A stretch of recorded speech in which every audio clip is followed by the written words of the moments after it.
الله عليه وآله وصحبه وسلم وشر الأمور محدثاتها وكل محدثة بدعة وكل بدعة ضلالة وكل ضلالة في النار.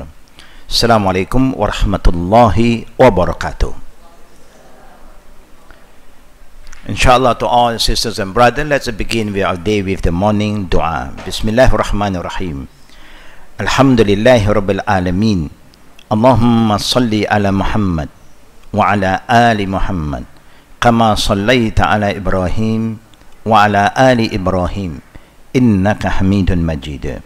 Allahumma bika asbahna wa bika amsayna wa bika nahya wa bika namut wa ilayka nushur. Bismillahillazi la yadurru ma'asmihi syai'un fil ardi wala fis sama'i wa huwa as-sami'ul alim. Raditu billahi rabba wa bil islami dina wa bi muhammadin nabiyya. Allahumma zidni ilman nafi'ah wa rizqan tayyibah wa amalan mutaqabbala. Allahumma ya muqallibal qulub thabbit qulubana ala dinik wala ta'atik. Allahumma adkhilna jannatak wa ajirna minan nar. Rabbana atina fid dunya hasanah wa fil akhirati hasanah wa qina azaban nar. Wa sallallahu ala Muhammad wa ala alihi wa sahbihi ajma'in walhamdulillahi rabbil alamin. Amin ya rabbil alamin. In the same time, to all the sisters and the brother, before we continue, let us make a dua for Sister Zubaydah Begum binti Abdul Qadir, one of our Jama'ah who passed away a few days ago, and also the uncle of our sister Rohani, who is not here today, Aris bin Muhammad.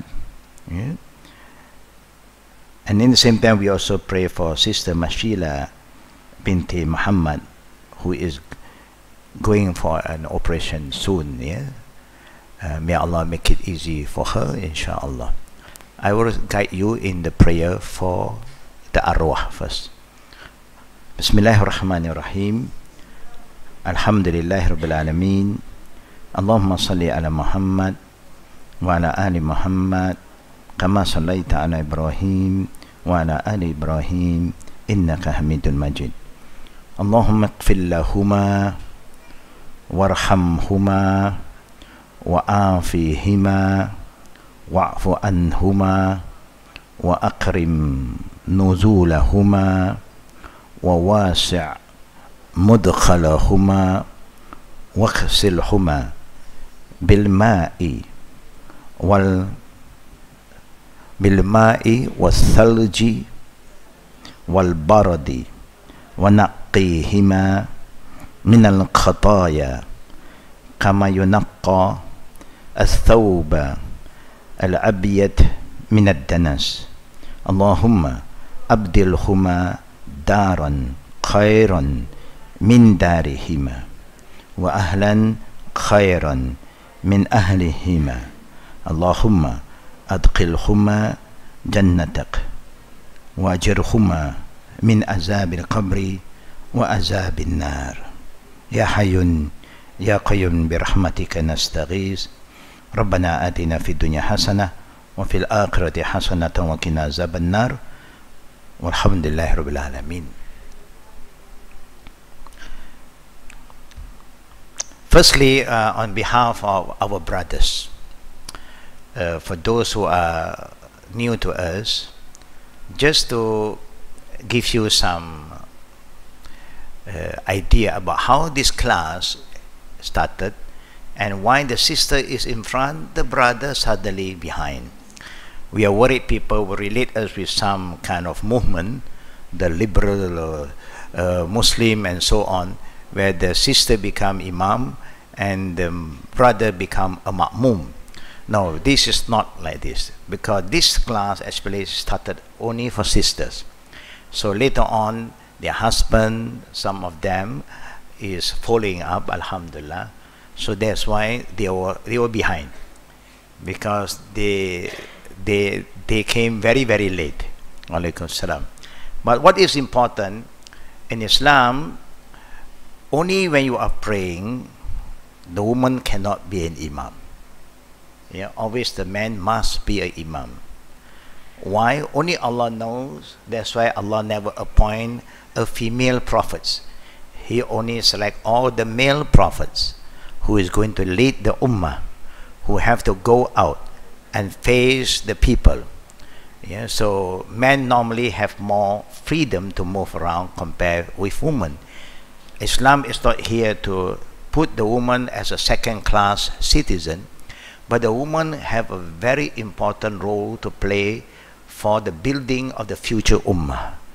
Meaning all the future leader among the men is because of the woman.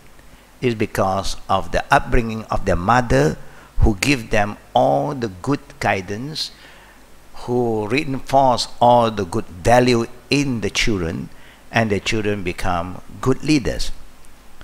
There is a saying that every successful man, behind them there is a, yeah. But again, there is a saying, there is no woman when there is no man. How it goes about it? Because the woman also came with W-O-M-E-N, you know, M-A-N, the man must be there. There is no female when there is no male. That's why female spelled with F-E-M-A-L-E. But the male is always there, you know. I don't know, this is what they are saying, you know. We just share from the YouTube something. You see, so there's a lot of things that you cannot disconnect yourself with the male. But it's true in a way. Allah created Adam first. Then only from Adam, Allah made Eve from Adam. Allahu Akbar, walillahil hamd. Now, brothers and sisters, Sister Zubaydah, who have been very close to us, with the husband, Sister Aziz, Brother Aziz, alhamdulillah, peacefully she passed away after a long therapy on her chemo. But Allah knows best, and I believe most of the sisters who knew her do understand her spirit, her love towards following the Sunnah, that she never compromised with anybody when Sunnah is concerned. Not only she was learning about the Sunnah, she makes sure that she reinforced the Sunnah in her life and also with her friends and the families. Allah loved her more than all of us, you know? But she have a very good ending, because each time when we visit her, we remind her about La ilaha illallah. That's what she will say, La ilaha illallah Muhammad Rasul, La ilaha illallah. Yeah? Allah also decided that she would just die at home. That's why after she was discharged from the hospital 2 days, then she passed away. Yeah, alhamdulillah. Her husband, like to thank all our sisters who have been very supportive, yeah, when she need your help. Alhamdulillah. May Allah reward all of us, and may also Allah protect her from the torment of the grave and from the torment and the hereafter in the Jahannam. Brothers and sisters, in the same time, the uncle of Sister Rohani, Aris bin Muhammad, disappeared for nearly few weeks, yeah? Because he has an Alzheimer, I think. He just can't remember where he was moving around, and suddenly he got lost, and the body was found only about 2 days, maybe. Yeah. This is something that we learn if we have a family member, elderly family, who have this kind of sickness, Alzheimer. Please monitor them. Don't let them move so freely. Yeah. If they want to move, you must put something, attached to them, so that when people look at them, people can bring them back home, because they're at the stage that they cannot control themselves anymore. but they are so used to move around. We have some family members who also have that he was so used to work, so he still drive all the way to the hospital, and then suddenly the staff there said, no, he shouldn't be here anymore. He have left and he have been pensioned, so he shouldn't be here anymore. But he thought that he's still working. Sometimes, our old memory is still there, but the new one is not easy for us to remember anymore. May Allah protect us and our family from all this kind of illness. They may cause a lot of unrest to ourselves and to the family members. I mean, for Sister Mashila binti Muhammad, also one of the sister who's live in Singapore, and then just been detected that she is having some problem with her lung. So soon they are going for an operation. May Allah make it easy for her. Brothers and sisters, again, I hope the brothers especially are aware about why the sister is in front. We hope that you don't go out and share with the people. It's very weird, This center, I think, is just like presenting what happened in Germany or maybe in the West, but this is not the case. Maybe one day we will discuss with the sister how do the sister feel if we have one row for the brother in front. I don't think there's any problem for the sisters. Inshallah, we will look into that. No. All side by side. There's some different opinion now. Alhamdulillah. There are certain things in Islam. It's like you are traveling in a bus, you are traveling in a train. Suddenly the woman come first. They first come. They say, what, first come, first serve. So they will sit where they find is their right, but only in prayer. Then the Prophet ﷺ said, "Khairu sufuf rilijau awwaluha wa sharruha akhiruha." Now, also this hadith make it very clear that the best saf, the Prophet said, the best saf from the male is in front, and the worst saf for the man is behind. For the woman, the best saf is behind, the worst saf is in front. Now, when you look at this saying of the Prophet, he never said haram. Only said that is not the best saf for you. And that's why you see only in Makkah at the haram, sometimes the woman in front of the man. But if the woman is in front, that means she choose the bad saf. We cannot say her prayer is not valid. You have no right to say that. But in the same time, if the man choose to be behind, that means his prayer is still valid, but only he choose the bad saf. This is something very important for us to understand the Islamic principle. Do not just pass any judgment once something are not normal happening, unless there is a very straight command from Allah and the Prophet that totally you cannot be there. And then, of course, no question asked. Everybody must learn how to obey the commandment of Allah Rabbul Alameen. But other than that, there are times that Allah make it relax, we make it relax. Don't make it too difficult for ourselves. La tudayiq nafsakum. Don't make things difficult for yourself. Now, today, if I'm not wrong, we should be touching on page what? Page number what? 88. This number is most beloved by my people. The Chinese. Chinese love pat. They say it's fat. Means good luck. Where Muslims don't believe in luck. They believe in qadar and qada. Nothing to do with luck.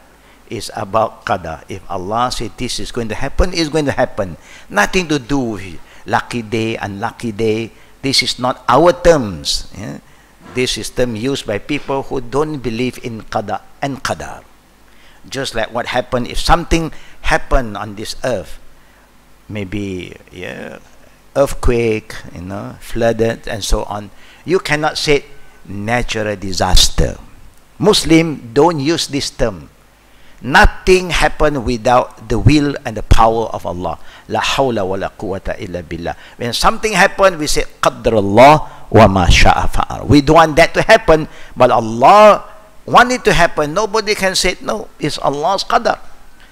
He have all the power to decide what He want to do. So that's why the Prophet remind us, say qadarullah wa ma sha'a fa'al. Allah the Almighty do whatever He want, do whatever He please, to show us that the difference between the creation of Allah and the Creator. As the Creator, He can do anything He want. So we don't use the word natural disaster. Yeah. Insurance policy like to use that term so that they don't have to pay you. Okay, it's not their fault. Yeah. So, but we don't believe in that. Now let us come back to this chapter, dying while performing an act of disobedience. Now we know that every living soul is going to end with death. Yeah? No one is going to live here forever. But we have to choose. And that's why we always make the dua in the beginning of our class. Yeah? Wabika, what? We say, Allahumma bika asbahna wa bika amsayna wa bika nahya wa bika namut wa ilayka nushur. In the morning, wa ilayka masir. In the evening, why? Because we are asking Allah, only Allah knows our ending. We do not know, but we must have positive feeling towards Allah, husni zan billahi ta'ala, and always try our best to do things that please Allah and hope that Allah give us a good ending. Nobody can say, I'm not going to die, but only you have to decide how to die. And Allah have said, وَلَا تَمُوتُنَّ إِلَّا وَأَنْتُمْ مُسْلِمُونَ. Make sure that none of you die until he or she have submitted to Allah. How you submit to Allah? Physically, mentally, and spiritually submission. And that's why I quote this ayah few times already. Even last few days when we have a funeral prayer here, we also remind the people, Allah said, يَوْمْ لَا يَنْفَعُ مَالٌ وَلَا بَنُونَ. Remember the day will come to every single one of us. We have our own days. Yeah. Allah said, the day will come to all of you where all your children, all your wealth, whatever you have cannot save you anymore, cannot protect you anymore. Nothing can stop you from going back to Allah. But then, how are you going to go back to Allah is important. Are you going to think of your children, think of your property, even at the end of the time that you are going to go back to Allah, you still call, how much is my saving? Where is my deposit box, the key? And then please send me all the bill. I want to check, the statement. Are you going to think of all these numbers? No more numbers. Or you are going to think, where's my children? Where's my grandchildren? What is happening to them? Are they having food or not? You don't think of that anymore. You just think of, Allah said, "Illa man atallah biqalbin salim." Those who are saved, those who are good, have good ending, are those who really prepare themselves. Say, "I am coming home, O Allah. I am coming back to you, O Allah." So remember Him, remember Allah, not my son, my daughter, my cat, my orchid, whatever you love so much, you must cut it off. Say, Allah, la ilaha illallah, la ilaha illallah, la illallah. MashaAllah.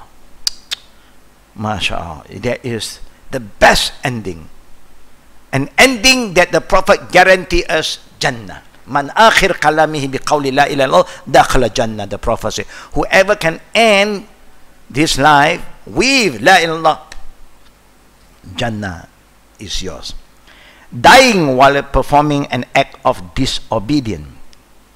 Now Allah said, "Inna allazina tawaffahumul malaika zalimi anfusihim, qalu fima kuntum." قالوا كنا مستضعفين في الأرض قالوا ألم تكن أرض الله واسعة فتحاجروا فيها فأولئك مأواهم جهنم وساءت مصيرا. In Surah Nisa, verse 97, yeah, Surah 4, verse 97.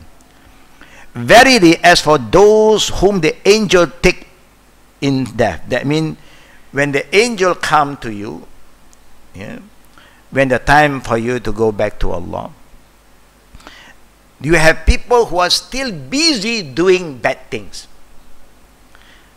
They still gossip, they still lie, they still cheat while they are doing business, you know. They still drink, they still do all the haram thing. They are going to die, but they still can't stop doing haram thing. Those who like to drink, addicted to drink alcohol, they will want to, don't give them other drink, coffee, zamzam, I want my drink. They keep on asking the same haram kind of thing, even at the time they are going to go back to Allah. Now what the angel was allowed by Allah Rabbul Alameen to ask them, in what condition were you when you come back to Allah? In what condition are you? Are you in a good condition, bad condition? And then you see, we give excuse. The nafs, the shaitan still play with us. We still give an excuse, what we say. We were weak and oppressed on this earth. What can we do? This is our environment. We are telling Allah, this is our environment. Why don't you cover? Why don't you pray? Why don't you wear your hijab? What can we do? Well, no, there's a lot of pressure here and there. They say, no, if we do this, people will be very hostile on us. People attack us. People abuse us. We are at their mercy. It's like what happened in Palestine now. What is happening? Nobody in the history that forbid anybody who believe in whatever to believe to carry on their daily worship, whatever you believe. This is the freedom of religion. But now they are going to stop people from entering Al-Aqsa Mosque, one of the sacred land and mosque for the Muslim, billion of Muslim, yeah, all have the need to go to Al-Aqsa. Why you do that? What kind of fear are you talking about? Or you just want to show that you are so anti, yeah, Muslim, anti, yeah, the truth, yeah, that you don't respect others' right. Why do you do that? Even Satan will not stop you from praying. They just whisper and whisper, no need to go lah. Take your time, you're still young. Yeah, later on, when you get older, you pray. But the Satan cannot stop you from praying. So are you going to say that they are going to become worse than that? Yeah, what they are doing. But what the world is doing, so-called talking about human rights, yeah, talking about humanitarians, yeah, freedom, democracy. Where is this so-called champion of human rights? When this group of people do anything they want to do, the whole world was silent except the Muslim. Alhamdulillah, I mean politically, yeah, as people who love peace, they will voice out. But as a country, yeah, as a nation, United Nations, we don't hear anything. If anything happened to other country, other people get involved, immediately their forces is going to come in to protect them, yeah, to give them their right. Where is our right? Are they not human? Just an example, yes. Na'udhu billahi minash shaitanir rajim. Allah is showing all of us who we're dealing with. The world is not at peace, it's not because of the Muslim, it's because of this group of people who have no respect to human rights. Yeah. Now, in what condition were you? Allah is going to ask us, They will reply, we were weak and oppressed on earth. Then they asked them, the angel will ask us, was not the earth of Allah spacious enough for you to emigrate in it? Why don't you move? Now this is what Allah is saying. You cannot give excuses. I don't pray. I don't wear my hijab. I can't do this. I can't do that. What Allah want me to do. Because of what? Because of A, B, C, D. Because of this. You can say because the people are not giving me the opportunity. They stop me from doing that. Then Allah is going to ask us, Alaysa ardullah wasi'a fatuhajiru fiha. The earth of Allah is so spacious. Why not you migrate? Gives you one simple example. If you are living in Malaysia, we don't have all this problem. Malaysia, the government is very open. He honors the right of everybody. And sometimes also is very important. Everything there's a limit. You don't cross my border, I don't cross your border. There is good lakum dinukum waliyadin. And sometimes if you do not control, then it is not wise, it is not good. Yeah, but everybody have the holiday example. Where can you find a country who have so many holidays? Chinese have the Chinese holidays, and Chinese holiday, another kind of a group Chinese. You got normal Chinese, you got Buddhist Chinese, Buddhist another holiday. And the Hindus have 2 holidays. No, you have Thaipusam and Deepawali. Muslim also have the normal one, Eid al-Fitr, Eid al-Adha. And the Christian have Christmas Day. Do they have a Good Friday holiday? No, yeah? Yeah. Just example, Masha. We do not just say that we honor their right, their freedom. We prove to them. This is yours. Yeah. Now, this is very important. If you look back at the history of Islam, when the Prophet Muhammad SAW and his ummah in the early, the beginning of Islam, they have been oppressed. What did the Prophet command them to do? Who is not been protected by anybody. No one is there to protect them.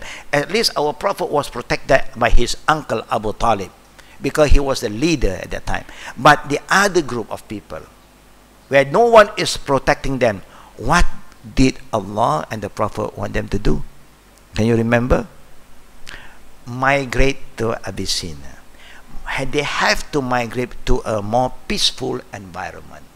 A country where the leader honor your right, respect you, that do not oppress you. You are in Mecca, they oppress you. They put a lot of pressure to the Muslim. They torture them. Some of them, they even threaten to kill them. Even Prophet Muhammad, at the end of the day, they plan to kill him. And there is the time when they plan to kill the Prophet, Allah command the Prophet, make hijrah. Making hijrah is not just running away. It's changing your environment. That is what hijrah is. If you are oppressed in your own country, wherever you are, wherever you are, and now because you are very minority in that area, you make a small migration within the country to an area where there are more Muslim around you, so that there are more people who can help you. You don't have to migrate so far first. You can just make a migration within your area, from a very bad environment to a better environment. And that's why there's a lot of people migrated here for that reason. But then Allah will test you, when you come to this good environment, are you changing to be better, or you become the same person? Then your intention of migration is not good. That means you may migrate here for economic reason, for other reason, not for the reason of saving your iman and your deen. The migration that Allah is talking about is about saving your iman, because your iman is more valuable than anything else. You will die anywhere you go. But because of your iman, the freedom to practice what you believe, you don't have it in that area, you have to move to another area. Yep. If you don't do that, but Allah did say in the ayah, talking about for those who can't migrate, the elders, the poor, there's no way for you to migrate, you can't move, then they are not to be blamed. They just do what they can. You may come to a situation you are in a way that you have no Jumat at all, no mosque in that area. We have people who we have visited, who live in an area, there's no mosque at all. So can you imagine that means there's no Jumat for you? No Muslim around there. But they are good people. The people are not hostile to you. The people respect your right. They give you the peace of mind. But now you cannot practice your Jumat at all. So what should you do? You have two choices. You have to organize yourself that Jumat, you will have to move. You travel maybe 50 kilometers to go and pray your Jumat. Because you don't have problem over there. But you cannot say, what can I do? There's no mosque, so I don't have to pray Jumat. That is not good. You must think of how you can move to an area where the masjid is close to you, that you don't miss your Jumat prayer. Example. If you don't do that, Allah is going to ask, you have the means to travel. Why can't you do it? It's your contribution, your jihad, your sacrifice. But you cannot give excuse because you are not supposed to be in an environment that cannot help you to safeguard your iman, that cannot strengthen your iman. Hijrah sometimes become wajib and sometimes it's just a sunnah. It becomes wajib where your right to be a Muslim, to practice your Islamic ritual is been stopped. Then there is wajib for you to migrate. Unless you are poor, you are old, nobody is going to help you, and then you stay put. At the point of time, Allah will say to you, لا يكلف الله نفسا إلا وسعها. Now, for those who give weak and lame excuses, then Allah says, such people will find their return in hellfire. They are abode in hell. What an evil destination. Your reasoning is not been accepted because you can, but you choose not to move. And you sacrifice your iman, your deen, because of dunya. Yeah? A lot of people migrate from the Islamic country to a not yet Muslim country with the intention to have a better life. That is what happened to all of us. Yeah? Not because of iman. But if wherever you go, your right as a Muslim is being honored, then no problem. You can go anywhere. Yeah? Jabir also reported that Prophet Muhammad sallallahu alaihi wasallam said, "Man mata ala shay'in ba'asallahu alayh." Whoever die while doing something, Allah resurrects him while he is still doing it. That means your ending is very important. If your ending is making zikr, reciting the Quran, Osman was killed while he was reciting the Quran and while he was compiling the Quran. Now Allah in the day of judgment is going to raise him up at the same condition. Those who die in protecting Islam, Allah will raise them up in that condition. Those who die while praying, lately we see there's a man in Jeddah, I think I shared with you, was waiting. He's a muazzin, an old man, muazzin. He was waiting for Fajr Azan and he was reciting the Quran. Suddenly he just dropped. And now he just collapsed, and then people were shocked what is happening to him. Inna lillahi wa inna ilayhi raji'un. For this kind of person, Allahu Akbar, in the day of judgment, Allah will raise him up in that condition while he was waiting to call Azan. There are people who are making sujood and never raise up anymore. Allah subhanahu will raise them up in a state of sujood. Allahu Akbar. So we have to choose how we want to end our life. This is something we do not know yet, but we all have to try to engage ourselves in doing a lot of good things so that Allah will make it easy for us to have a good ending. Yeah? Be consistent in doing that. Now, I did share with you maybe earlier about committing suicide. Can a person have a good ending by committing suicide? No. Based on this hadith, Sahal bin Sa'ad as-Sa'idi reported that in one of Allah's messengers, Solomon battle against the pagan, a particular member of the Muslim army was fighting well, attacking and killing every enemy that he could reach. When the fighting ended in the evening, some of the Sahaba commented, "O Allah's Messenger, Prophet Muhammad sallallahu alaihi wasallam, none of us has accomplished as much as did so and so today." They were so amazed. They were so happy to look at this warrior, this fighter. They said, none of us is stronger than him, is better than him in the battlefield. But they were expecting that the Prophet said, he is going to die as a shaheed. He is our warriors. He is our gladiator. They said they were waiting for Prophet to say something positive of this guy. But the Prophet responded, verily amma annahu min ahli nar. He is one of the people of the hellfire. This caught the Sahaba by surprise. What? He was killing all the enemies. Whoever reached him, he is so strong, so good in fighting. And now the Prophet said he is the people of hellfire. On hearing this, the Sahaba became very disturbed, of course, and said, which one among us will go to Jannah if this man will go to hell? In the battlefield, he was the best fighter, and if the best fighter is go to hell, where are we going? No. We don't know which hell we are going. Of course, there are many levels of hell. They were, very disturbed.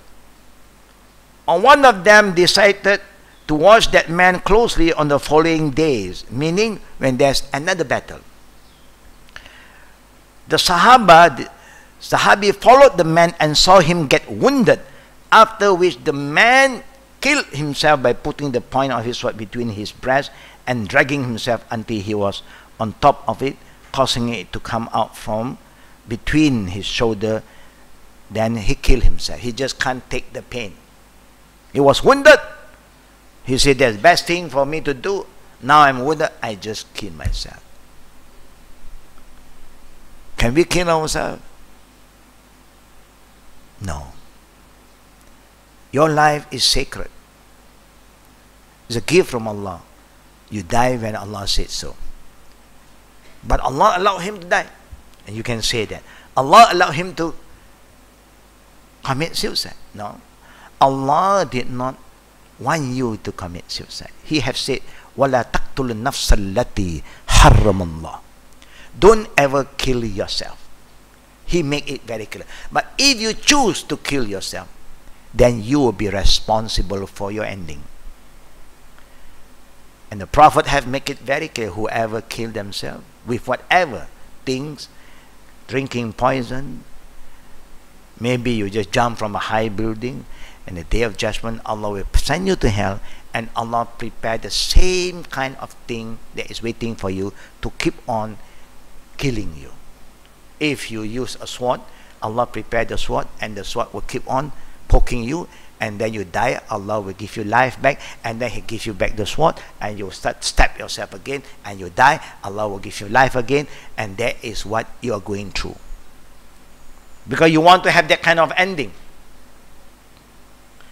If you jump from the 15th floor, Allah will prepare a 15th floor of building there, and keep on jumping down. You break your head, everything, then Allah gives you life back, and you're going to climb 15th floor, and you still dive. Every day you do the diving. If you think that you would like to kill yourself by drinking poison, Allah will prepare the kind of poison and you keep on drinking. And you feel all the pain inside you, and then you die, and then Allah gives you life again and call you to drink again. And you feel all the pain again and again, if that is what we want. Committing suicide is haram. Yeah? See what the Prophet ﷺ, this is ghaibiyah. Who knows that this man is going to die by killing himself? Who knows? It's ghaib. Only Allah knows. But when Allah allowed the Prophet to know what is going to happen in the future, this is a gift from Allah to him. Not that the Prophet know about the future. No. Yeah, and that's why when the Prophet was asked by Angel Gabriel, tell me, when is Qiyamah? The Prophet was interviewed by Gabriel, tell me about the pillar of Islam. He answered. And Gabriel said, Sadaqta, you are telling the truth. Tell me about Iman. He answered. Tell me about Ihsan. He answered. Tell me about the day of judgment. What did the Prophet say? The one who asked me knows better than one who has been questioned. That means he knows that Allah is the one who sent Gabriel to ask him. Yeah. He can't explain except what Allah wants him to know. So you cannot say a prophet is a person who knows the ghaib. No, he only knows about the unseen, which Allah wants him to know. Yeah. Remember when people ask him about the spirit, Yas'aluna akinur anir ruh. People ask him, the people of the book, about the spirit, your soul. What did the Prophet say? What did the Prophet say? The soul look like this, now come in and come went out like this. No, the Prophet just have no answer because this is unseen. I don't see where my soul come in and how he goes out. I don't know. But then Allah revealed to an ayah in Surah Isra. Allah said, Yas'alunaka aniru quliru min amri rabbi. When they ask you about the soul, say this is my my right. Anything to do this is belong to Allah. It belong to Allah. Just leave it like that. Don't go deeper. You go deeper, people can ask you more and then they trap you. Remember that. It's important. Sometimes questioning is very tricky. Now, when that guy died by killing himself, so the Sahaba went back to the Prophet ﷺ and told him of what he saw. The Sahaba were amazed to hear that the Prophet had said that. Of course, they were surprised. That means the Prophet know. It's because Allah allowed him to know for that particular case. And the Prophet said, the meaning, verily for a long time a man would do the deeds of the people of Jannah as it appeared to the people, but he is from the people of hell. And for a long time a man would do the deeds of the people of fire as it appeared to the people, but he is from the people of Jannah. Verily the deeds are only by their conclusion. You understand this hadith? Now sometimes to you and me, we say, I've seen him so good. I've seen her so a good person. How can she die as a bad person? How can you say that she have a bad ending? No, we do not know. People can pretend. People can pretend in front of you how good they are. But whether they are sincere or not, who knows? Only Allah and they themselves. There's a lot of enemy within. They'll come be with you. They'll praise you. They'll pray like you. They'll even pray more than you pray. They'll fast more day than you fast. You don't fast. Isnin Khamis. They fast. But you are talking about Quran Sunnah. They also talk about Quran and Sunnah. You talk about loving the Prophet. They also show you that they love the Prophet more than you. They can keep longer beard. They can wear hijabi. They can do so many things. MashaAllah. When you look at them, khalas. I think I cannot beat this guy, man. But what is in their heart, we don't know. We have experiences in our life. People that you trust so much. People you know that they are so good to you that you can share so many things with them. Suddenly they betray you. How do you feel, brother and sister? Have you come across this kind of thing in your life? People that you give so much love and you give them everything, you trust them with so many things, because they show you, I'm a very good person, you are my sister, you are my this, you are my that, everything. So when you are, so kita also, everything also we open up. When the time comes, they backstab you. Have you experienced that, brother and sister? If you have not experienced it, may Allah protect you. It's not good to experience that. It's not good at all. Yeah. My experience being a Muslim for more than 40 over years, I think I experienced all these things more than 7 times already. Yeah. But it made me very sad. But I didn't get it from people who are not yet Muslim. Only Muslim. Very weird, my experience. Not yet Muslim, I have zero problem with them. But from Muslim. But I'm also learning.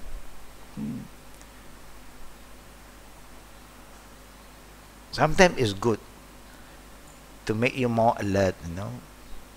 That's why in life you need to have good companion, but not just friend. As a friend, you must be very careful. You need to develop a companionship. People that you really know that you can trust, they trust you. Yeah, people. That's why we always ask, oh Allah, send people who are sincere and good to us, because we don't know about the inner part of the human. We can't read. We don't have the knowledge, but who knows Allah? So you must ask Allah in your prayer, oh Allah, send good friend, Salihin, Siddiqin to us, because we want to. We are weak. We get very tired. Do you get very tired if you keep on, yeah, having all these bad guys? When you trust them and they backstab you, yeah. So you have to be very strong. But you cannot, yeah. But you cannot say, I don't have good people. There is good people around. Yeah. Only you have to ask Allah. May Allah send all these good people to you. The people that is there to help you and need your help. The people that always are very sincere in their intention and always pray for each other. People who are good will pray for each other. People who have bad intention, they just pretend to be good and they'll find the right time to stab you. Yeah. And that's why Allah even said, your children, your spouses can be your enemy.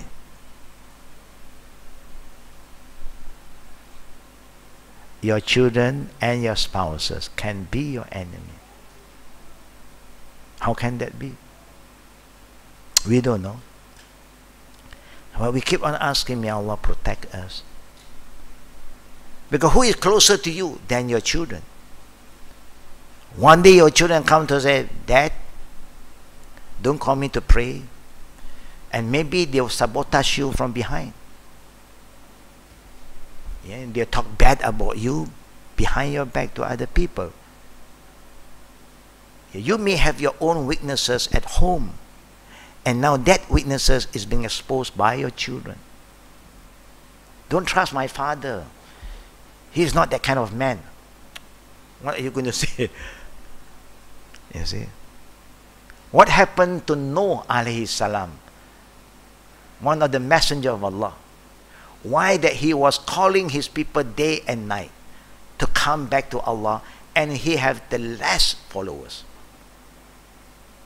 For 950 years of work, of mission, he don't even have 90 followers. For 950 years. Why? One of the reasons is because he got a bad wife and a bad son. His wife also is not supporting him. Talk bad about him behind his back. And his son again go against him. 3 sons support him, 1 son go against him. He had 4 sons. Ham, Sam, Japheth, and Canaan. 1 just go against him. Just 1. So while you are calling people to Islam, your own son will say, my father is crazy. My father is talking nonsense. He's a bad father. Now, how do you think the public will respond to your call? Is that easy? If I will go out and teach people to be doing all the good things, if my children go and say, hey, you don't know my father, man, he's a hypocrite. How do you feel? It's bad. This is what Allah is telling us sometime. Not all. Most of the time it's not like that. But you may come across sometime family have big and very, very difficult time because of the children and their partner. Yeah. May Allah protect all of us from that, inshallah. Yeah. So what Allah is telling us and the Prophet is telling us, that's what Allah said. فَمَنْ يَأْمَلْ مِثْقَالَ ذَرَّةٍ خَيْرًا يَرَى وَمَنْ يَأْمَلْ مِثْقَالَ ذَرَّةٍ شَرًّا يَرَى. Whatever deeds that you engage in, even an atom of good deed or bad deed, I am going to present it and let you see. This is what you have been doing. Yes? Is this okay? Okay? Okay? Then, and Allah just show you. He never said He will reward you yet.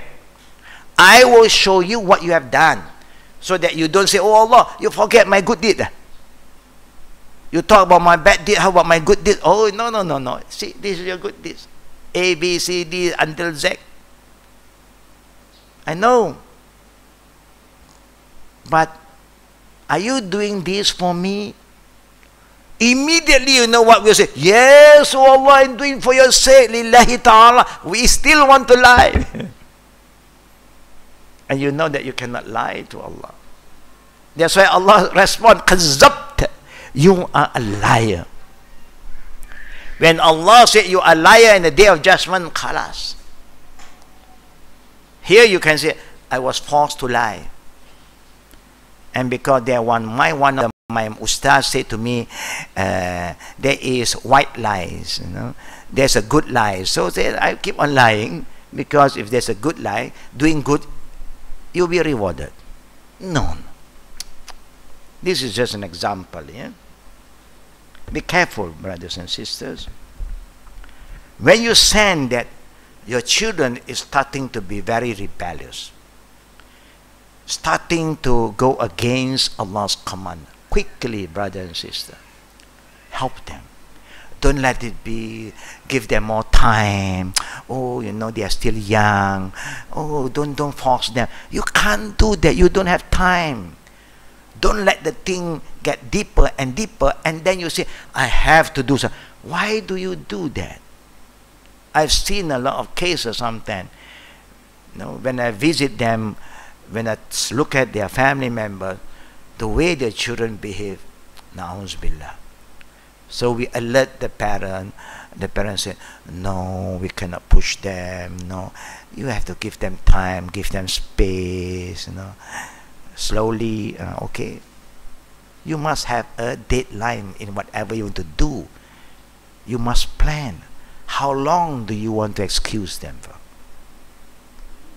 And now we are so loose that you always give excuses. Now it's too late. And we are crying now. Why? That's why you should not just let it go. When you sense something is wrong, you can't help them quickly. It's like a cancer. When you are detected with that, what should you do? Quickly look for treatment, that's all. Don't tapa, sabar. It's okay. Now only 2 cm. You wait for 5 cm. And wait for 10 cm. Okay, you can wait. If you want to wait, who is going to suffer more? When you know that the thing is there and the people have informed you that you need to do it now, do it. Yeah. Treat the wound when the wound is still small. It's better. Yeah. A similar incident was reported by Abu Hurairah radiallahu anhu. He said that during the battle of Khaybar, Allah's Messenger sallallahu said about a man who claimed to be a Muslim, Haza min ahlin nar. He claimed that he's a Muslim, but the Prophet said he is from the people of fire. During the battle, the man fought so well that some of the Muslims almost doubt the Prophet's saying, the Prophet's words and declaration. But when the man was subsequently wounded badly, he pulled an arrow from his quiver and stabbed his throat with it. He killed himself. Some men ran to Allah's Messenger saying, "O Allah, Messenger, Allah has confirmed your promise that man has committed suicide and killed himself." Upon hearing this, Allah's Messenger said, "Rise, O Bilal, Qum ya Bilal, fa'azzina annahu la yadkhulu jannah, and announce to the people that no one will enter Jannah but a believer. Illa mu'min." In other hadith, the Prophet said, "La tadkhulu Jannah hatta tu'minu." No one enter Jannah until you believe. So the Prophet command Bilal, rise up, O Bilal, and announce to the people that no one will enter Jannah but a believer. Yeah. Iman is so important, yeah, that we cannot take it lightly. Yeah. It's more important than anything in your life. The same thing, to educate your children with the knowledge of Iman is the most important education. Once they have the Iman, inshallah, they can go anywhere, they will be protected by the Iman. But when you give them dunya, no Iman, and you send them far away, they have been exposed to a lot of fitna because of us. It's just like if your immunity is weak, do you send them to a country where there's a lot of virus and so on, you know, a lot of disease in the air? You don't. You know that you don't have the immunity to protect yourself. You see. So the Prophet said, yeah, that no one entered Jannah but a believer, and that Allah reinforced the religion even with a wicked man. Yeah. Allah have all the power. Yeah. Based on this and other similar report, one may not call a Muslim who died fighting for the cause of Allah a shaheed. Shahada is a judgment regarding a matter of ghaib, only known to Allah. Understand that? You really cannot come out to a conclusion. Only Allah knows. Those who die fighting wherever they are, can you say they're shaheed? We do not know their intention. We don't know. We pray only, Allahumma fir lahum warhamhum, that's all. Because the Prophet said, when a Muslim pass away, make prayer for them, that's all. If they are here, the body is here, you come and attend the funeral prayer. If the body is not here, they die so far away, you just make a general prayer. Allahumma fir lahum warhamhum wa fihim wa'fu anhum. Yeah. But if a person asks, what do you think about these people? Shaheed, shuhada. Who give you that right to conclude that they have end with shaheed? You can't do that. Yeah. So leave it to Allah Rabbul Alameen, but you can make a general prayer, yes. Yeah. If, example, the young people is being influenced by all this doctrine. You know, oh, you go and fight, you die, you get all the what you call hurul ain in Jannah. Yeah. Because that's why they say knowledge is important. If you want to safeguard your children, give them the right knowledge about Islam, about what is shaheed, what is jihad. If not, then the media today is going to come in and give them the wrong idea, fit them with the wrong kind of feeling, and now they feel so good. And then they are ready to kill themselves and go to hellfire. Yeah. And so-called people said ISIS and so on. Yeah. Example. Yeah. Teaching people to go and kill, yeah, and go and fight without, yeah, a country involved. This is all committing suicide. Yeah. Islamic law said only the leader can declare when you are allowed to go, yeah, and engage in a battle. Not you and me. We can't declare that. In the time of the Prophet, even Omar was ready to go and fight, but no declaration of jihad until the Prophet was commanded by Allah and the statement will come from the Prophet's mouth. Then only they can declare. In the time of Abu Bakr, nobody can just declare jihad until Abu Bakr said so, because he was the Khalifa to Rasul. In the time of Omar, only Omar can declare. No one can declare. That is the Islamic way of declaring a jihad. Although we hope that one who died like this in fighting for the cause of Allah will die as a shaheed, but we cannot claim this for him with certitude. That means you cannot guarantee him. Only Allah knows. You hope if whoever died with the right intention, may Allah reward them kindly. Yeah. Refusing to say shahada at the time of death. And this is a very crucial moment. Sa'ad bin Musayyib reported from his father, that means Musayyib, that when the Prophet's uncle Abu Talib approached death, the Prophet was there with him. The Prophet always grabbed the opportunity to be close to anyone who is going to die. If he have the opportunity to be there, whether he's a Muslim or for a Muslim, he remind them. For not a Muslim, also he invite them to Islam. The same thing goes to us. If you have good friends who are not yet Muslim and they are suffering, they are having signs, symptoms that they are not going to live long, visit them and talk to them about Islam. You don't know. But the best time to visit them when no other members is around. At least it's the one-to-one.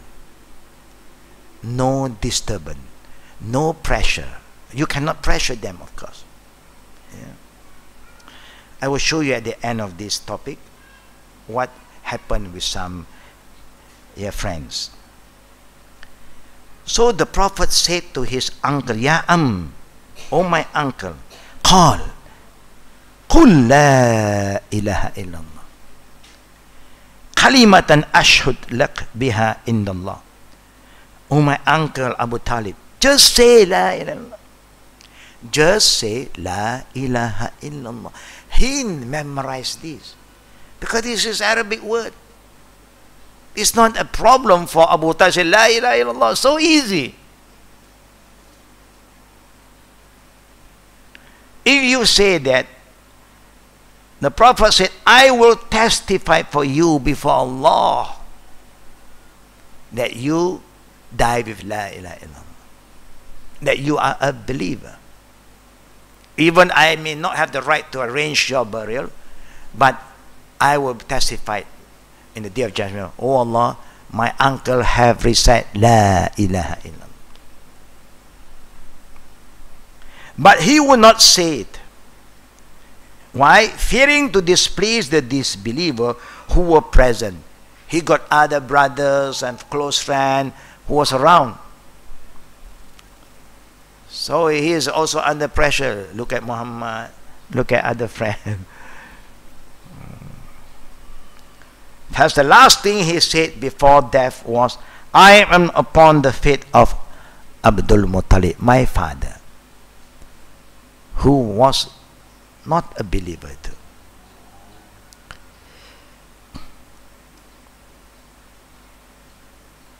Abdul Muttalib also is the caretaker of Mecca. He was the chief, yeah. And then he's taking care of what? He is taking care of everything around Kaaba. All the idols, including Kaaba. He is the caretaker. Yeah. Has his benevolence and help to the Muslim did not avail him, except to reduce the amount of torture that he received in the fire. You know, he was very kind and loving to Prophet Muhammad. He was there to protect Muhammad from all anger. Anybody put pressure, he was there. Yeah, people try to talk to him, say, oh, Abu Talib, this is your nephew, you better control him, you better, you know, tell him what to do, and stop his mission. Now, he did say to Muhammad, don't you want to have some peace? Just stop. You want to pray, you want to believe, it's okay. But don't go out and call others. Leave them alone.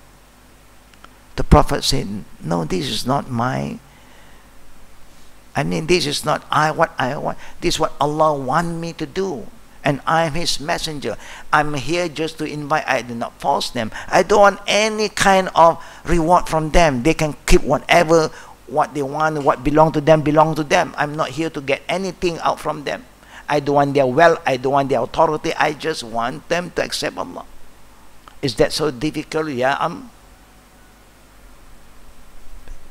So the uncle also know that Muhammad is a man known to be Al-Amin, Sadiq, a truthful guy, a truthful man from young, trustworthy, so he leave him and protect him. But the Prophet cannot save him. Now this is also a sign to show that this religion don't belong to Muhammad. If it belong to Muhammad, Muhammad can do anything. No. And the verses was revealed for that. After he passed away, the Prophet feels so bad, and Allah said, Innaka la tahdi man ahbabta walakin Allah yahdi man yasha. Oh Muhammad, you don't give guidance to whomever you love. I, Allah, give guidance. Your duty is to convey and leave it to me. I will give guidance. You just convey the message. But what the Prophet ﷺ said, he did pray. He can't pray for forgiveness because Allah said, don't ask for forgiveness. Abraham also wanted to pray for his father. Don't ask for forgiveness. What he prayed? He prayed that the lightest in punishment among the people in hell is Abu Talib. He wear 2 shoes from hellfire, which cause his brain to boil.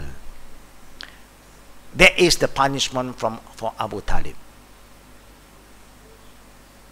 That means in hellfire you have many things. You have the garment from hell, chain from hell, ring from hell.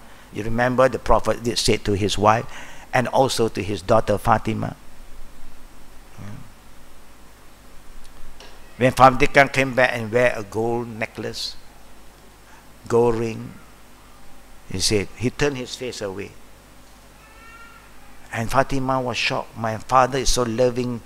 He always loved me, embraced me each time he sees me, he saw me. But now, he just turned his way. He said, do you want in the day of judgment, Allah will ask the messenger of Allah, why do he allow the daughter of the Prophet's neck have a necklace of hellfire? Then say, this is a gift from Ali to me. Yes. Have you purified that necklace by giving zakat? Clean it. You pay only once. Thing that you wear on your body as an ornament, you pay only once. Thing that you keep, you pay every year. Look at what the Prophet is trying to tell us. In hellfire, you have all these kind of ornaments too, but it's made of fire. For Abu Talib, he is going to wear shoes from hellfire. And just by wearing shoes, how do the shoe of hellfire look like? No one knows. the brain boiled. Yeah. So it's very important for us to save ourselves, yeah, from all this, yeah, thing that is going to happen to us in hellfire. You know that the Prophet did say, whoever keep a lot of gold and silver, وَالَّذِينَ يَأْنِزُونَ الذَّهَبَ وَالْفِضَّةَ وَلَا يُنْفِقُونَهَا فِي سَبِيلِ اللَّهِ. Those who accumulate, keep gold, silver, no problem, you can collect gold and silver if you have the money to buy, yeah? Collect it, no, because they have more value than just paper. Allah said, وَالَّذِينَ يَعْنِزُونَ الذَّهَبَ وَالْفِضَّةَ وَلَا يُنْفِقُونَهَا فِي سَبِيلِ اللَّهِ فَبَشِّرْهُمْ بِعَذَابٍ أَلِيمٍ. Tell them hell is waiting for them. The punishment of Allah is waiting for them. يَوْمَ يُخْمَ عَلَيْهَا فِي نَارِ جَهَنَّمَ فَتُقْوَى بِهَا جِبَاهُهُمْ وَجُنُوبُهُمْ وَظُهُورُهُمْ هَذَا مَا كَنَزْتُمْ لِأَنفُسِكُمْ فَذُوقُوا مَا كُنْتُمْ تَكْنِزُونَ. Allahu Akbar, na'udzu billah.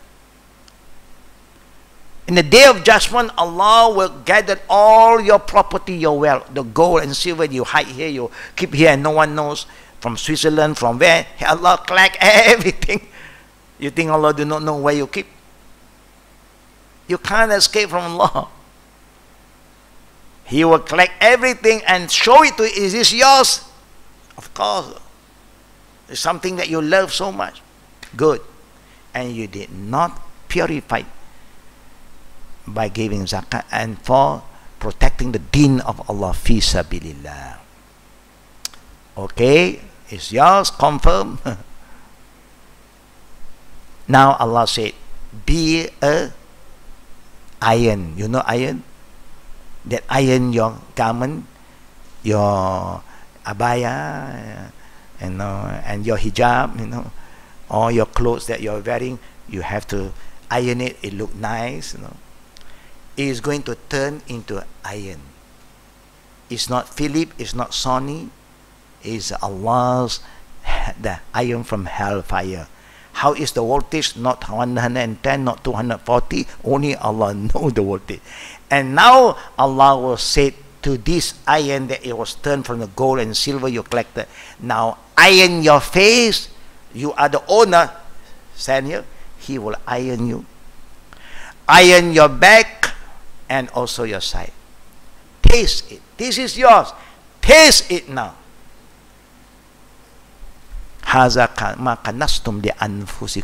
This is what you have collected for yourself. This is what you have prepared for yourself. Only if you know. Only if you believe in Akhirah and Jahannam and also paradise, then you know what you should do. Today, our iman towards the unseen is very weak. Even Allah have warned us, the Prophet have reminded us about hell and about paradise. We just don't feel anything. No changes in us. We still love what we love. Oh, people know where I keep my money. I send to other place. You can send to anywhere you want to send. But in the day of judgment, Allah will collect it back. You remember the story of a man who is a very kind father to his children? You remember the story I shared with all of you? You remember that? How many of you remember? Please raise your hand. One. Yeah. Never mind. This man is a very good man, a good father. Whatever the children want, he give. He give. So one day, he called his children. Am I a good father to all of you? Of course, father. Number one. The best father on earth. Why? Because whatever you want, you give. How can we say you are not good? Can you do me just one favor? More than that we'll do for you, Father. Just let us know. When I die, don't bury me. Remember that story? You go and burn my body. when it turns to ashes, don't just burn the ash and put it in one vase or a bottle. No. You gather it and wait for a stormy days. When there is a lot of wind that particular day, you just take it out and let the wind blow away all the ashes so that it spread out. Why he do that? And the children do that. The children do whatever the father want to do. In the day of judgment, Allah will call him. You call your children to do this, do this. Why? What did he say? I fear your punishment, O Allah. If I'm buried one piece like that, I will be punished by you.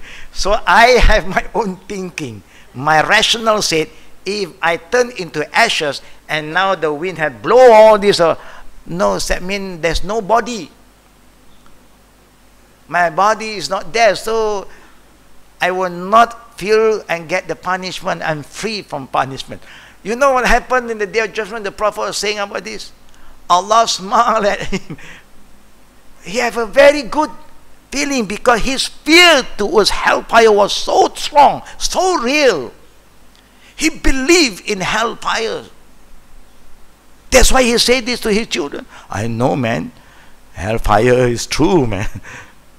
But do we believe in hellfire? We may say, but the way you behave like you don't believe that there's a hell there for you, So you still don't move, you don't change, You still accumulate, and then my, nobody should have this, is my property. So when he said to Allah, I fear your punishment, Allah, deeply, I really believe in hellfire. Allah smiled at him. What did Allah say to him? Go to Jannah. Oh, Allahu Akbar. We cannot use this as an excuse. Oh, I also want to do that. Don't do that. There's only once. And then nobody do that. Even your father said to you, your mom said, children, please, if I die, don't bury in one pit. Just go and burn. You cannot do that. You can't, because it's against Islam. You want to burn them twice? Burn them here and then burn them over there? No. That kind of wasiat is un-Islamic. You cannot do. It's just like if a father don't like one son or one of the daughter, he said to the other children, if I die, don't give any of my property to that daughter. He can't do that. If you still have some property under your name and something happened to you, all the children have the right to inherit. Unless the children also don't want. Since Papa have said that, I don't want. I don't want, then his spirit will haunt me later on. Alhamdulillah. But you cannot say, hey, Papa said to me, no. According to the law, I am the son. I am the daughter. I have right. Because whatever you say that's against Islam cannot be reinforced. So we learn a bit here and there, inshallah. Now, brothers and sisters, this is how the Prophet is telling us. Furthermore, there are many numerous reports from the Salaf about individuals who oppose the Sunnah and establish Bid'ah, and who, despite prompting people have remind them, could not say the Shahada at the time of death. Sometimes they want to say Shahada before they die. So difficult. If you keep going against the teaching of Islam, we are worried that before you go back to Allah, you just can't say the Shahada. You just refuse to say. It's easy for you. I will say it now. I can say it now. Where you are drunk, so ashhadu an la ilaha illallah. No? But that day, Sakratul Maut, that time only Allah knows. The situation you are in, only Allah knows. And you will know. The one beside you can't help you anymore. Now, I said I want to share with you. We have cases sometimes. People is asking, I was calling my auntie, maybe I'm calling my mother to Islam. She was very weak and she cannot speak anymore because the tube here. But I call him, but each time when I call him, he or she put some pressure on my hand. Can I accept that as a sign that he or she is responding? We say Islam do not base on assumption now. It's based on at least hearing, or there is some solid response.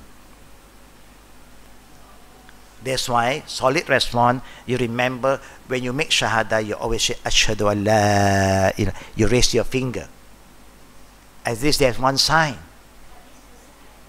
Never mind. That's why I'm saying, but you just tell him, please follow me. Now, but he can't speak anymore with all the tube here. But you show some sign. Raise your index finger that you are following me. Ashhadu, or say la ilaha, and then the fingers start to move. Say la ilaha illallah, and the finger move. Then you can come to us, say, I saw his or her finger respond. Then we can pray Salatul Janazah. Of course, you cannot bury them in Islamic way, because why? And this last minute, no document. They say, nonsense. Who are you to say that he died as a Muslim? Who give you the right? Don't go and fight for that anymore until there's a proper document. The same go to my experience of my brother. Document is there. So all my other sisters say, if there is a document, carry on. But if there's no document, I cannot. I don't want to fight for that. My mom died, I don't have that document. But she made shahada with me. And she passed away. On Saturday and Sunday was our class. And they said they are going to bury only on Monday. So we do the prayer here. Yeah. Because I was the witness. I invite her, but there's no document.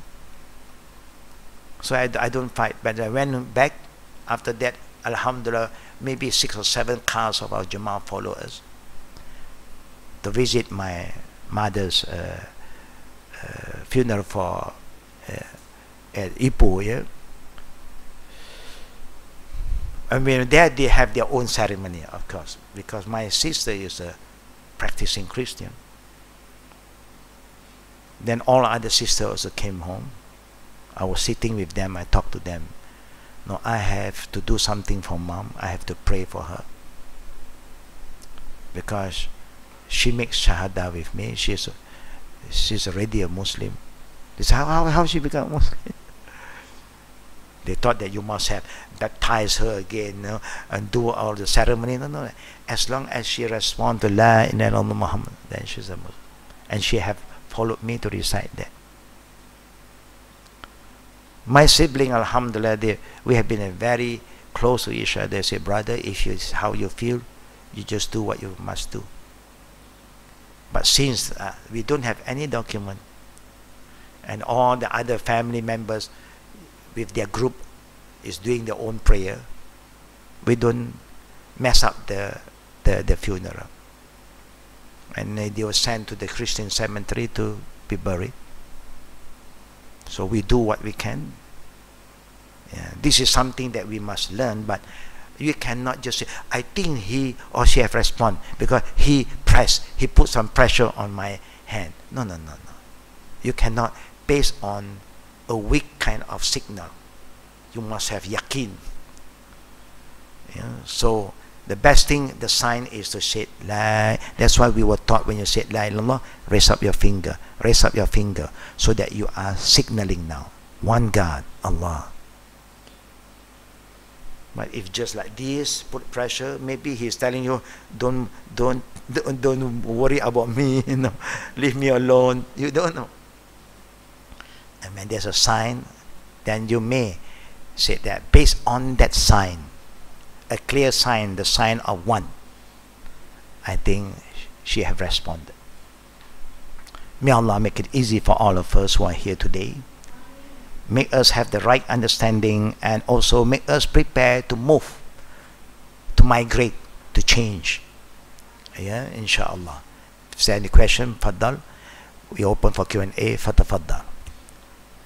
Sister Fauzia, please.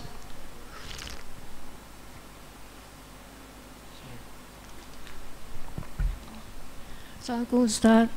Walaikum salam wa rahmatullah wa barakatuh. You know, when you were talking about the gold and silver and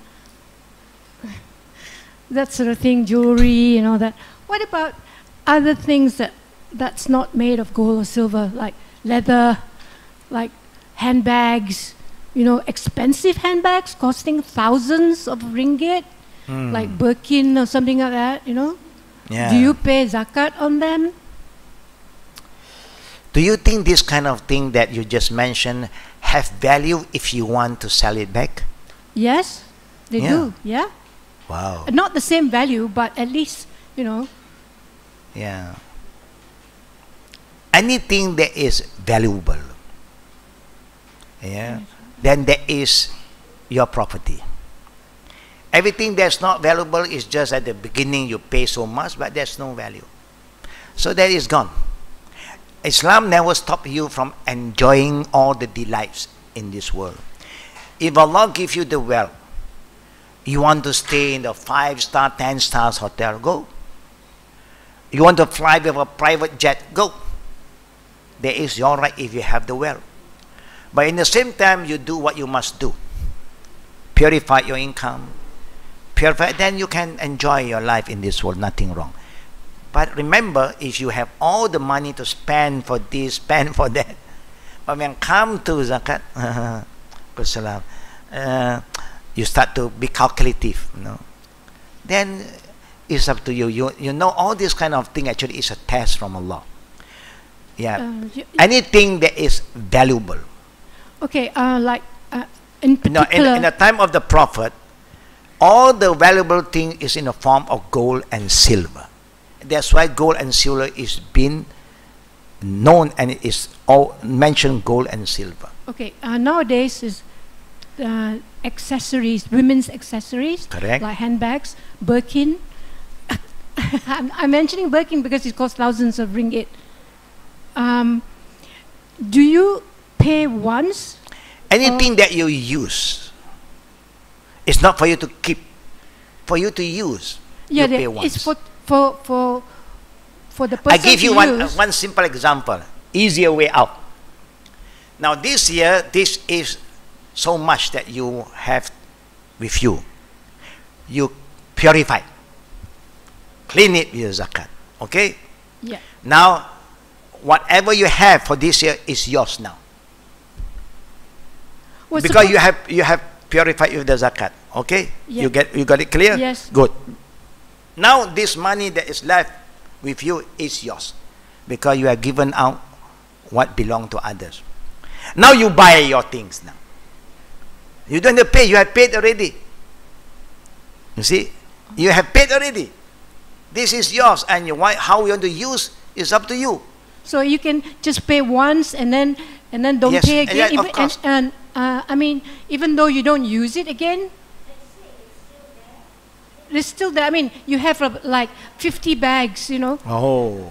Yeah, I'm talking about massive. Yeah, just example. You know, some people So just you just pay love once. collecting bags. You know.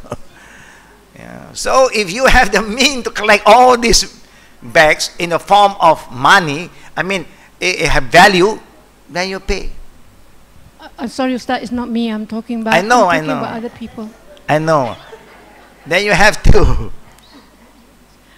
Because if not, you know, people will play around with all this. Oh, I don't have gold and silver, so I don't have to pay. You see, people will play with all this nonsense today. I buy a carpet, a small carpet for praying, sajada. It's made of pure silk, and it's just 80,000. Why you want to sujood on a 80,000 kind of matter? A small piece, 80,000. But if you want to do that, no problem. Nobody can stop you. But pay. Example. I mean, Allah is so kind, give you so much. And He asks just 2.5%. The rest is your bonus. You want to give more, Allah will reward you more than that. Because what you give, that Allah want you to give, is not yours. That's how you purify yourself. No, you purify your property, you don't get poorer. Allah will enrich you. What is money, brother and sister? When you are sick, you want money, Allah give you money, but in the same time, He give you all the sickness. A package. Money here, sickness here. You can't even enjoy it. Yeah, so, when come to Allah, whatever you have, don't delay. Some people always give excuse, I want to find another way. How to? No need to find a way. Just find the best way to act on it. Be hastened. You don't know when you're going back to Allah. If you're given the time to do something good, just grab and do it. And move forward. May Allah make it easy. I know. You know Allah is testing all of us with what? With 17 on this world. And this world, 17 will be tested. زُيِّنَ لِلنَّاسِ حُبُّ الشَّهْوَاتِ مِنَ النِّسَاءِ وَالْبَنِينَ وَالْقَنَاطِرِ مِنَ الْمُنْقَطِرِ مِنَ الذَّهَبِ وَالْفِضَّةِ. And until the end, 17 Allah will test you in this world. So may Allah help us to pass this test, inshallah. Now, sis, there's one sister next to me who wants to know something about zakat. Do you pay zakat for your house also? That's included, right? Once. Yeah, only once. Anything that you have value, because there is value involved. Now, I want to ask all of us to be just, how do the Prophet live? Do he live in a big house like us? Do you think he can live in a palace if he wants? Now, if you buy a house is a property. Now, I just ask you, if you have a second house, do you pay the zakat for the second house? Why? Because it's an investment. Either you want to rent it out, or you want to keep it until maybe 20 years time, the price may rise, and you want to sell. It's an investment. Any property that have value, then is zakatable. Now, can you live in a small house? A house is just a shelter. Can you live in a flat? Of course, if you want. We have lived in that kind of environment before. We even start our family life. Just rent a small room and we survive. When you have more, you move forward. And Allah gives you more and more. And then you have, alhamdulillah. But when you have spent, I just give, if you buy the house, that house that you buy, value at that time, 500,000 value. But when you take a loan, the price you have to pay more. No, you must ask from the value. If the value is 500, now if you have 2.5% of 500 is how much? How much is 2.5% of 500?